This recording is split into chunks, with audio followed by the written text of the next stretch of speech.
بسم اللہ الرحمن الرحیم اللہم افتح علینا حکمتک وانشر علینا رحمتک یا ذو الجلال والاکرام۔ تو جی طلبہ اکرام، ہدایت اللہ جاری و ساری ہے۔ تو اس کی جو ہماری فصل جاری تھی منصرف اور غیر منصرف کے متعلق، تو 9 اسباب میں سے ہم نے 2 سبب کے بارے میں بحث کر لی تھی۔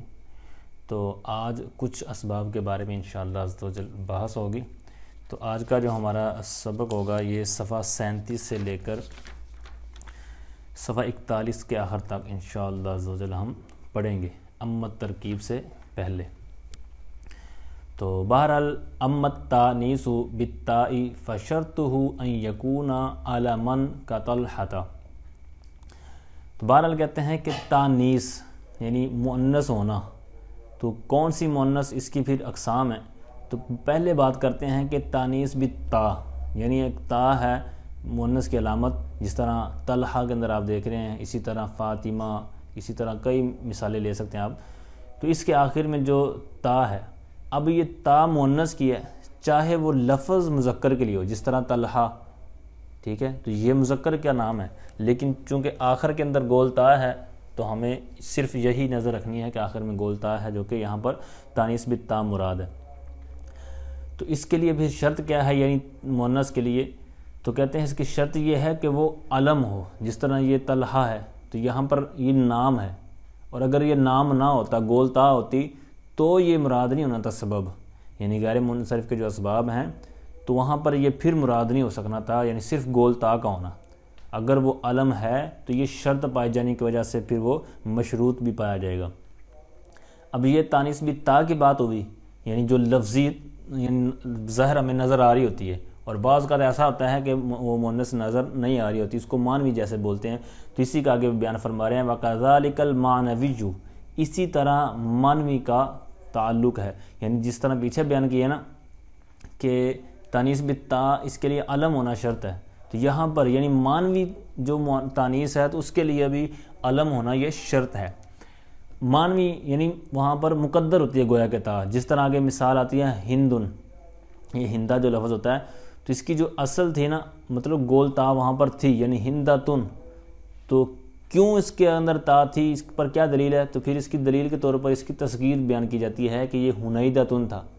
تو چونکہ تصغیر یا جمع یہ اصل کی طرف لے جاتی ہے، تو یہاں پر جو تصغیر ہے اس نے ہنیدتن، اس سے میں بتا دیا کہ یہاں پر اس کی تا تھی، لیکن پھر اس کو حذف کر دیا گیا یا جو بھی ہے، تو پھر اس پر یہ معنوی طور پر یہ مراد لی جائے گی کہ یہ مؤنث معنوی ہے۔ تو یہ تانیث معنوی کا بھی وہی حکم، یعنی علم ہونا شرط ہے۔ تو چونکہ اس کے لیے تھوڑی سی پاور زیادہ ہوتی ہے جو تانیث بالتا ہوتی ہے، اور اس کے اندر کچھ کم ہوتی ہے، اس لیے پھر آگے اس کی چند صورتیں بیان کر رہے ہیں۔ کہتے ہیں ثم المعنوی ان کان ثلاثیا ساکن الاوسط غیر اعجمی یجوز صرفہ وترکہ لاجل الخفۃ ووجود السببین کہندن۔ پھر کہتے ہیں کہ معنوی یعنی مؤنث معنوی جو ہے، اگر یعنی اب یہاں سے قائد جو اس کی صورتیں وہ بیان کر رہے ہیں کہ اگر وہ ثلاثی ہو، یعنی 3 حرفی ہو، اور ساکن الاوسط ہو، یعنی درمیان والا حرف بھی ساکن ہے، اور تیسری صورت کیا ہے کہ غیر اعجمی، وہ غیر اجمی ہے، یعنی عربی ہے۔ اجمی یعنی عرب کے علاوہ جو علاقے ہیں وہ اجمی، تو یوں بھی سمجھ لیں آپ کہ جس کو غیر عربیوں نے وضع کیا گیا، تو یعنی وہ اجمی، اور یہاں پر غیر کی غیر لگا کر پھر اس کو ہٹا کر عرب کی طرف لے آئے۔ مطلب یہ ہے کہ 3 حرفی ہو اور 3 حرفی ہے تو پھر ساکن الاوسط یعنی درمیان والا حرف ساکن ہو، اور تیسری صورت کیا ہے کہ وہ عربی ہو۔ یہ صورتیں ہوں گی مؤنث معنوی میں، تو پھر اس کو منصرف اور غیر منصرف دونوں طرح پڑھ سکتے ہیں، کیونکہ اس کے اندر خفت ہوتی ہے۔ پہلی وجہ یہ ہے، یعنی منصرف پڑھیں گے یعنی اس کے اوپر تنوین اور کسرہ لائیں گے، تو اس کی وجہ کیا ہوگی؟ لاجل الخفۃ، کیونکہ وہاں پر خفت ہے، ثقل والا کوئی معاملہ نہیں ہے کہ اس کو ہم کچھ کریں، لہٰذا یہاں پر اس کو اصل پر رکھیں گے، یعنی منصرف ہی پڑھیں گے۔ اور اگر ہم نے غیر منصرف پڑھنا ہے، وَيَجُوزُ تَرْكُهُ جو لکھا ہوا نا، تو یہ یہی مراد ہے کہ اس کو چھوڑنا، یعنی منصرف پڑھنا یا منصرف پڑھنے کو چھوڑ دینا، تو یعنی اس کو غیر منصرف پڑھنا۔ تو غیر منصرف پڑھیں گے تو پھر کیا وجہ ہے؟ وجود السببین، تو چونکہ دونوں سبب یہاں پر پائے جا رہے ہیں، یعنی علم ہے اور تانیث معنوی ہے، تو اس طرح دونوں صورتوں کی وجہ سے یہاں پڑھ سکتے ہیں۔ اب کا ہندن یعنی اگر منصرف پڑھیں کاف کی وجہ سے آگے مجرور اور دونوں تنوین پھر لائے،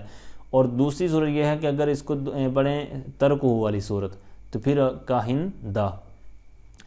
اب اس سے وَإِلَّا سے ایک اور صورت بیان کر رہے ہیں اس سے ہٹ کر، کہ جس میں صرف واجب ہوگا، دو صورتیں نہیں ہوں گی، یعنی یہ نہیں ہوگا کہ اختیار کہ آپ منصرف پڑھیں گے یا غیر منصرف پڑھیں گے، بلکہ یہاں پر اس کا عکس کر رہے ہیں، اس کی پھر جو صورتیں ہیں وہ بھی بیان کریں گے۔ وَإِلَّا وگرنہ یاجب منعہ، اس کا منع یعنی غیر منصرف پڑھنا واجب ہوگا۔ وگرنہ مطلب اب جیسے جیسے مثالیں آپ اس کو سمجھتے جائیے گا اوپر والی تینوں صورتوں کے ساتھ، جیسے کہتے ہیں کَزَيْنَبَ وَسَكَرَ وَمَاهَا وَجُورَ، تو زینب جو لفظ ہے یہ ہے 4 حرف۔ اوپر کیا بیان کیا تھا کہ جو مونث مانوی ہے 3 حرفی ہو، تو یہاں پر لفظی طور پر تو ہمیں مونث نظر نہیں آ رہی زینب ان میں، یعنی گولتا وغیرہ، تو لہٰذا یہاں پر یہ مانوی ہوئی، تو اوپر تھا 3 حرفی تو یہاں پر ہے 4 حرفی، لہٰذا یہ اس صورت سے نکل گیا۔ اب یہاں پر واجب والی صورت رہے گی، یعنی واجب ہے اس کو غیر منصرف پڑھنا۔ اور اسی طرح اگلی صورت وہاں پر تھی 3 حرفی ہو لیکن ساکن الاوسط ہو، لیکن یہاں پہلی صورت تھی 4 حرفی، وہ نکل گیا۔ اب دوسری صورت ہے کہ 3 حرفی ہے تو یہاں پر متحرک بھی ہے ساکارا، ٹھیک ہے۔ یہ ایک جہنم کا ایک نام ہے، جہنم کے گڑے گا یا جو بھی اس کو نام لگا لیں اس کو۔ تو بہرحال یہاں پر جو عین کلمہ ہے یعنی قاف، تو یہاں پر یہ متحرک ہے، تو اس وجہ سے اس قید سے یہ نکل گیا، تو یہ بھی واجب والی صورت میں داخل ہو جائے گا۔ پھر اوپر صورت تھا کہ غیر اجمی ہو یعنی عربی ہو، تو وہ صورت تھی اوپر والی 2 صورتیں صرف اور ترک، ٹھیک ہے۔ اب یہاں پر ما اور جور، اس میں ساکن اور اوسط تو ہے، آخری 2 مثالیں ان میں ساکن اور اوسط ہے، یعنی درمیانہ والا ساکن ہے، لیکن اس کو پڑھنا یعنی واجب ہے کہ غیر منصرف پڑھا جائے۔ وجہ کیا ہے؟ کیونکہ یہ ساکن اور اوسط بھی ہیں مگر یہ اجمی بھی ہیں، اور اوپر تھا عربی ہو یعنی غیر اجمی ہو، لیکن یہاں پر غیر سے ہٹ کر اجمی ہے، یعنی عربی نہیں ہے اجمی ہے، اوپر تھا عربی، لہٰذا یہ چند فرق کی وجہ سے یہ ان چاروں کو یعنی زینب، سکر، ماہ اور جور ان کو واجب ہے کہ غیر منصرف پڑھا جائے۔ اب پیچھے ہم نے ایک لفظ سنا تھا کہ 2 سببوں کے قائم مقام ہو، یا یعنی ایک سبب ہے اور 2 کے قائم مقام ہے، یا پھر 2 سبب ہوں۔ تو اب آئیے 2 سببوں کے قائم مقام کون سا لفظ ہوتا ہے؟ کہتے ہیں وَالتَّانِيثُ بِالْأَلِفِ الْمَكْسُورَةِ كَحُبْلَى وَالْمَمْدُودَةِ كَحَمْرَى، یعنی الف مکسورہ جس کی طرح حبلہ اور ممدودہ جس طرح حمرا، یعنی الف کے بعد جو حمزہ ہے۔ تو یہ 2 صورتیں جو بیان کی گئی، کہتے ہیں ممتانع صرفہما البتہ، کہتے ہیں ان کو غیر منصرف پڑھنا، منصرف پڑھنا ممتنع ہے یقینی طور پر، یعنی یہ غیر منصرف ہیں، ان کو منصرف یعنی ان کے اوپر تنوین آنا، کسرہ آنا، اس طرح کی صورت لانا یہ منع ہے، ممتنع ہے ان کو صرف لانا یعنی منصرف پڑھنا۔ البتہ یعنی یقینی طور پر، یہ بھی ایک تاکید والا معنی پیدا کرے گا، تو یہ مفعول مطلق بنتا ہے، بتہ البتہ، یوں اس کی عبارت ہوتی ہے۔ تو اب اس کے اندر 2 سبب کون سے ہیں آگے بیان کرتے ہیں۔ لِأَنَّ الْأَلِفَ قَائِمٌ مَقَامَ السَّبَبَيْنِ التَّانِيثُ وَاللُّزُومُ، کہتے ہیں اس لیے کہ جو الف ہے حبلہ اور حمراء میں،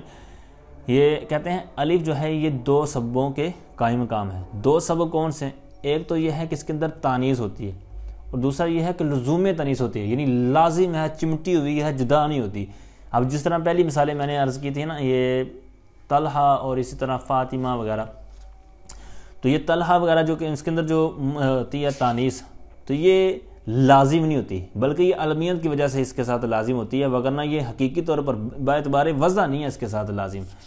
اور یہ جو ہوتی ہے یہ لازم ہوتی ہے، یعنی اس کے جدا نہیں ہو سکتی۔ تو اس طرح اس کے اندر 2 سبب ہو گئے، ایک تانیث اور ایک لزوم تانیث۔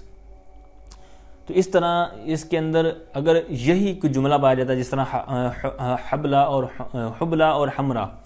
تو یہاں پر یہ اور کوئی ضرورت نہیں ہوگی کسی سبب کی، یعنی ہم کوئی اور سبب ڈھونڈتے پھریں، اس کی ضرورت نہیں ہے، پایا جائے تو مرحبا۔ جیسے 9 اسباب ہم نے پڑھے ہیں، تو ان میں سے اگر یہ تانیث ہی پایا جائے جو کہ 2 کے قائم مقام ہے یہاں پر، تو لہٰذا یہاں پر اور کوئی ہمیں پریشانی اور کوئی ضرورت نہیں رہے گی۔ تو آگے والا سبب نمبر 4 کہتے ہیں اما المعرفۃ فلا يعتبر في منع الصرف منها الا العالمیۃ۔ چوتھا سبب کہتے ہیں معرفہ، اب معرفہ کی کئی اقسام ہیں، مطلب جو آپ نے ابتدائی کتابوں کے اندر پڑھا ہے، تو ان سب میں سے کون سا مراد ہوگا، سب مراد ہوں گے یا بعض مراد ہوں گے، کیا مراد ہے؟ تو انہوں نے حاشیے میں بیان کیا ہے کہ یہاں پر معرفہ سے مراد تعریف ہے، یعنی علم ہونا، علمیت مراد ہے۔ تو اب یہاں پر علمیت مراد ہے، بقیہ نہیں مراد۔ بقیہ کیوں نہیں مراد؟ کیونکہ اس میں سے جو معرفہ کی دیگر اقسام ہیں ان میں سے کئی تو ایسے ہیں کہ جو مبنی ہوتے ہیں، یہ ساری حاشیہ نمبر 2 میں انہوں نے باتیں بیان کی ہوئی ہیں۔ کئی تو ایسے ہیں کہ جو مبنی ہوتے ہیں، جس میں جیسے اس میں ضمیر، اس میں اشارہ، موصولات وغیرہ، یہ مبنی ہوتے ہیں، اور بعض ایسے ہیں جیسے الف لام، مرب اللام، تو یہ مطلب خود منصرف کر دیتے ہیں اگر غیر منصرف داخل ہو جائیں، جس طرح کہ آگے فصل کے آخر میں آئے گا۔ تو اس طرح یہ بچتا جو صرف علمیت ہی ہے، تو اس لیے معرفت سے مراد تعریف یعنی علمیت کو لے کے آئے۔ تو کہتے ہیں فلا یعتبر فی من الصرف منہا الا العلمیت، یعنی منع صرف میں، غیر منصرف میں جن کا اعتبار کیا جاتا ہے ان میں معرفت میں سے، وہ صرف علمیت ہے۔ وتجتمع مع غیر الوصف، اور یہ جمع ہوتا ہے، یعنی جس طرح پیچھے والی اسباب کے ساتھ آپ نے سنا نا کہ کون جمع ہوتا ہے کون نہیں جمع ہوتا، تو وہاں پر جب وصف ہم نے پڑھا تھا تو وہاں پر بھی یہ بات ہو چکی تھی کہ یہ علم کے ساتھ جمع نہیں ہوتا۔ کیوں؟ تو اس کی وہاں پر میں نے عرض کی تھی، یہاں پر دوبارہ تھوڑا سا چینج ہو کر آ گیا۔ تو یہاں پر کیا ہے؟ وتجتمع مع غیر الوصف، یعنی وہاں وصف کے ساتھ علم کی بات تھی، یہاں علم کے ساتھ وصف کی بات ہے، صرف یہاں اتنا چینج ہے۔ کہتے ہیں وتجتمع مع غیر الوصف، یہ جمع ہوتا ہے کون؟ معرفت، یعنی علم ہونا جمع ہوتا ہے غیر وصف کے ساتھ، یعنی دیگر جو علم کے بعد یعنی معرفت کے علاوہ جو اسباب ہیں ان میں سے آپ نے وصف کو ہٹا کر بقیہ جو 7 اسباب ہیں وہ معرفت کے ساتھ یعنی تعریف کے ساتھ جمع ہو سکتے ہیں، ممکن ہے۔ اب اس کے ساتھ یہ جمع کیوں نہیں ہو سکتا؟ اس کا میں نے وہاں پر بھی عرض کیا تھا کہ جو علم ہوتا ہے یہ ذات معینہ پر دلالت کرتا ہے، اور جو وصف ہوتا ہے یہ مبہمہ پر دلالت کرتا ہے، تو لہٰذا یہ اپوزٹ اور تضاد کی وجہ سے یہ جمع نہیں ہو سکتے، ان کے درمیان یہ کراس ہی رہتا ہے۔ اما العجمۃ، بہرحال 5ویں صورت بیان کرتے ہیں عجمہ، یعنی اجمی ہونا، عربی نہ ہونا۔ عجم، یہ عجمہ جو لفظ ہے یہ اس کا جو لغت کے اندر معنی ملتا ہے وہ ہے کند زبان، یعنی گونگا، اور اصطلاح کے اندر کہ جو غیر عربی جس کو وضع کریں، یعنی جو انہوں نے اس کو بنایا ہو تو اس کو مطلب عجم کے طور پر لیا جاتا ہے۔ تو اس کے لیے کیا شرط ہے؟ جس طرح پہلی شرطیں بیان ہوئیں پہلوں کے لیے، تو یہاں پر اس کے لیے کیا شرط ہے؟ تو تقریباً سیم جو آپ نے پہلے پڑھ لی ہیں کہ ان تکون علما فی العجمۃ، کہ عجمہ میں یعنی اجمیوں کے نزدیک وہ علم ہو، وزائدۃ علی 3 احرف، اور 3 حرفوں سے زائد ہو، یعنی جس طرح آگے مثال آپ دیکھ رہے ہیں ابراہیم، تو یہ 3 سے زائد بھی ہے اور اجمی بھی ہے، اگرچہ اب یہ عربی بھی بن چکا ہے بعد میں، لیکن حقیقتاً یہ علم جو ہے یہ اجمہ کے طور پر ہے حقیقتاً۔ تو یہ حقیقتاً کی مثال تھی، اور حکمن کی مثال انہوں نے حاشیے میں بیان کی ہے، جیسے قالون، یعنی اصل میں یہ اس میں جنس تھا، ہر عمدہ چیز کو بولتے تھے، لیکن بعد میں یہ پھر جب کنورٹ ہوا تو یہ پھر قراء میں سے کسی قاری کا نام پڑ گیا، تو یہ حکمن اس کو انہوں نے لیا ہے، اور یہ جو ابراہیم ہے یہ حقیقتاً کے طور پر اس کو انہوں نے یہاں پر ذکر کیا ہے۔ ابھی اسی حاشیہ نمبر 2 کے تحت انہوں نے ایک بات بیان کی ہے کہ جتنے بھی ملائکہ ہیں ان سب کے نام جو ہیں وہ غیر منصرف ہیں، اسی طرح سارے انبیاء کرام علیہم السلام ان کے نام بھی غیر منصرف ہیں، مگر 7 نام انہوں نے جدا کیے ہیں، ان میں سے 3 نام تو عربی ہیں، جیسے نبی پاک صلی اللہ تعالیٰ علیہ وآلہ وسلم کا نامی اسم گرامی، اسی طرح حضرت صالح علیہ السلام، حضرت شعیب علیہ السلام، یہ 3 عربی یعنی 7 میں سے، اور 4 جو ہیں وہ غیر عربی ہیں یعنی اجمی ہیں۔ وہ کون سے ہیں؟ حضرت نوح، حضرت لوط، حضرت ہود، حضرت شیس علیہ اصحابہ الصلاۃ والسلام۔ تو یہ 7 نام جو ہیں وہ منصرف، بقیہ غیر منصرف انبیاء میں سے، اور جو ملائکہ ہیں فرشتے ہیں ان کا بھی آپ نے سن لیا۔ آگے آئیے، کہتے ہیں او ثلاثین، پیچھے بیان کیا تھا نا کہ 3 سے زائد حروف پر مشتمل ہو، یا پھر کہہ رہے ہیں کہ ثلاثین متحرک الاوسطی کا شاتارہ، کہتے ہیں یا پھر 3 حرفی اگر ہے، پیچھے تھا 3 حرف سے زائد ہو، تو یہاں پر اگر 3 اگر ہے تو پھر کیا اس کے لیے قید ہے؟ کہتے ہیں پھر وہ درمیان والا جو حرف ہے وہ متحرک ہونا چاہیے، جیسے شاتارہ۔ اب شاتارین یا شاتاری نہیں پڑھ سکتے، یہ پڑھیں گے عین را کے جو مطلب غیر منصرف کا جو ہم نے اعراب پڑھا ہے اس کے مطابق،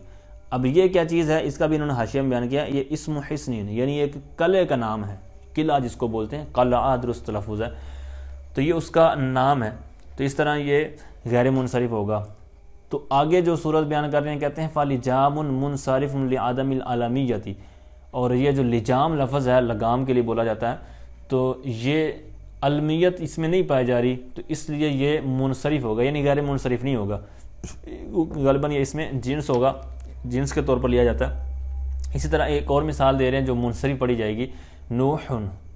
جس طرح میں نے ابھی 7 ناموں میں سے ذکر بھی کیا نا، تو منصرف ہے یہ بھی، کیوں؟ لسکون الاوسطی، کہ یہاں پر ایک شرط نہیں پائی جا رہی، جو اوپر والی لائن میں نا کہ متحرک الاوسط ہو، یہاں پر وہ نہیں ہے، واو کلمہ ساکن ہے، یعنی واو جو عین کلمہ میں تو وہ ساکن ہے، تو اس لیے یہ منصرف رہے گا، غیر منصرف نہیں ہوگا۔ آگے چھٹی صورت بیان فرما رہے ہیں کہ اما الجمع فشرطہ، یعنی چھٹی صورت ہے جمع ہونا، عدل، وصف، تانیث، تعریف، عجمہ، جمع، ترکیب، تو یہ جمع جو لفظ آپ نے سنا نا، تو یہاں پر چھٹی صورت بیان کر رہے ہیں جمع ہونا، یعنی ایک لفظ جمع ہے اس کو وہ غیر منصرف پڑھتے ہیں، تو جمع اب کون سی ہے؟ جمع مؤنث سالم بھی پڑھی ہے، مذکر سالم بھی پڑھی ہے، جمع طرح طرح کی ہم نے جمع پڑھی ہیں، جمع قلت، کثرت وغیرہ، تو اب یہاں پر کون سی مراد ہو سکتی ہے، اس میں آج بیان کریں گے، اور یہ آج کا ہمارا آخری سبق ہوگا۔ اما الجمع فشرطہ ان یکون علی صیغۃ منتہی الجموع، کہتے ہیں جمع اتنی ساری جو آپ نے پڑھی ہیں ان میں سے شرط کیا ہے ہماری، کون سی مراد ہے؟ کہتے ہیں فشرطہ، جمع کے لیے کہتے ہیں شرط یہ ہے کہ ان یکون علی صیغۃ منتہی الجموع، یہ جمع کی انتہا کے صیغے پر ہو، یعنی صیغہ اور منتہا انتہا کے معنی میں، اور جمع یہ جمع، یعنی کسی کی آپ جمع بناتے ہیں تو جس کی جمع بن سکتی ہے، تو جو جمع کی حد ہے، جمع کی حد ہے اس کے صیغے پر ہو، یہ اس کا جو لفظی مطلب تھا، جمع کی حد، یعنی جو بھی انتہا ہوتی ہے جمع کی، جمع بنانے کی، تو اس انتہا کے صیغے کو کیا بولتے ہیں؟ منتہی الجموع۔ مثال کے طور پر ایک لفظ آپ نے سنا ہوگا کنگن، یعنی سوار، کنگن، اس کی جمع آتی ہے اسورہ، اور اس کی پھر جو جمع مکسر آتی ہے وہ اساور، یوں کہہ لیں کہ جمع مکسر بنانے کی جہاں پر حد ہو جاتی ہے، انتہا ہو جاتی ہے، اس کو بولتے ہیں جمع منتہی الجموع، ٹھیک ہے؟ یہ لفظ اس کا جو لفظی ترجمہ ہے وہ اس سے بھی واضح ہو جا رہا۔ تو اب اس کی باقاعدہ آگے 3 تعریفیں بھی پیش کر رہے ہیں کہ اگر پہچاننا ہو، جاننا ہو کہ آتا کس طرح۔ پہلی صورت بیان کر رہے ہیں وَهُوَ أَن يَكُونَ بَعْدَ أَلِفِ الْجَمْعِ حَرْفَانِ، کہتے ہیں الف جمع کے بعد 2 حرفوں، یعنی جمع منتہی الجموع کا جو صیغہ ایک پہلا صیغہ ہے وہ اس انداز میں آپ دیکھیں گے ہوگا آپ کے سامنے کہ پہلا الف جہاں پر الف جمع آئے گا اس کے بعد 2 حرف ہونے چاہیے، جیسے مثال دے رہے ہیں جیسے کا مساجدہ، یعنی یہ مساجد لفظ ہے، اس میں میم سین کے بعد الف جمع ہے، اس کے بعد 2 حرف ہونے چاہیے، جس طرح آپ دیکھ رہے ہیں جیم دال۔ تو یہی انہوں نے اوپر بیان کیا کہ جو جمع منتہی الجموع کا صیغہ ہوگا، جو وزن ہوگا، تو اس کی پہلی صورت یہ ہے کہ الف جمع کے بعد 2 حرف ہوں، جیسے آپ نے مثال دیکھی، یا پھر ایک حرف ہے تو پھر کیا صورت ہونی چاہیے؟ کہتے ہیں او حرفن، یا ایک حرف ہوگا، اوپر تھا حرفان، حرفن کی تثنیہ، 2 حرف ہوں، وہ پیچھے والی صورت۔ اب اگر ایک حرف ہے تو پھر کیا ہوگا؟ کہتے ہیں او حرفن مشدد، اگر ایک حرف ہے تو پھر وہ مشدد ہوگا، تشدید والا ہوگا، جیسے دواب، ٹھیک ہے؟ اب یہاں پر یہ جو دوابو ہے تو یہاں پر دوابن نہیں پڑھیں گے، کیوں؟ کیونکہ یہ غیر منصرف جمع منتہی الجموع ہے۔ اب آگے تیسرا وزن اس کا بیان کر رہے ہیں کہ او ثلاثۃ احرف اوسطها ساکن غیر قابل للحاء کمصابیح، کہ یا تو پھر اس کے بعد 3 حرف ہوں گے الف جو جمع کے بعد، جیسے مثال دے رہے ہیں کہ مصابیح، اب یہاں پر الف کے بعد با یا ہا 3 حروف ہیں، تو تیسری 3 حرف تو ہو گئے، لیکن جو انہوں نے اور قید لگائی اوسطها ساکن، کہ ان کا جو درمیانی ہوگا، یعنی آخری جو 3 حرف ہیں ان میں درمیان والا حرف ساکن ہونا چاہیے اور ساکن ہونا چاہیے، تو یہاں پر وہ بھی پایا جا رہا ہے، ٹھیک ہے؟ تو اس وجہ سے یہ تیسرا وزن ہو گیا۔ تو اب ان کے ساتھ ایک قید لگا رہے ہیں کہ وہ ہا کو قبول کرنے والا نہ ہو، جس طرح اب آگے مثال دے رہے ہیں سیاکلو، مساجدو، تو اب یہاں پر سیاکلو پورا وزن بن رہا ہے فرازنو، لیکن چونکہ اس کے اندر تا آتی ہے تو لہٰذا یہ منصرف رہیں گے، اور پیچھے والی جو مثالیں تھیں وہ غیر منصرف۔ تو یہ 2 مثالیں انہوں نے جو بیان کی ہیں کہ اس میں شرط نہ پائی جانی، یعنی شرط یہ تھی کہ ہا کو قبول ہو، یعنی تا ہو جو ساکن ہو جاتی ہے، جس طرح تا یہ آخر میں لکھا ہوا نا گول تا دونوں مثالوں کے ساتھ، لیکن یہ ہا بن جاتے ہیں تو اس طرح یہ شرط نہ پائے جانے کی وجہ سے منصرف رہیں گے۔ وَهُوَ أَيْضًا قَائِمٌ مَقَامَ السَّبَبَيْنِ الْجَمْعِيَّةُ وَلُزُومُهَا وَامْتِنَاعُ أَنْ يُجْمَعَ مَرَّةً أُخْرَى جَمْعَ التَّكْسِيرِ فَكَأَنَّهُ جُمِعَ مَرَّتَيْنِ۔ پیچھے ہم نے بیان کیا تھا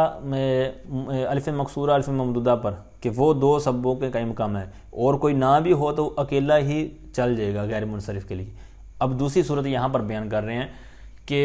وہوا اور وہ، یعنی یہ جو ابھی ہم نے بات پڑھی ہے نا،